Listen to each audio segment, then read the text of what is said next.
গ্রামের ছেলে পেলে উড়ন্ত পাখির মতো সারাদিন দুরন্তপনা করে দিন কাটায়। যখন তারা সময় পায় ফ্রি, তখনই কে কোথায় ছুটে বেড়ায়।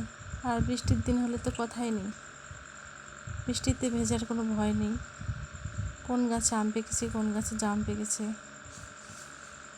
সব কিছুই তারা খুঁজে বের করে। এখানে বট গাছের লতাতে ঝুল খাচ্ছে একের পর এক, কি যে আনন্দ করছে তারা। এই দৃশ্য দেখেই খুবই ভালো লাগছে। একদিকে চোখের যেমন শান্তি, মস্তিষ্কের তেমন ভালো লাগা। এত সুন্দর একটা পরিবেশ।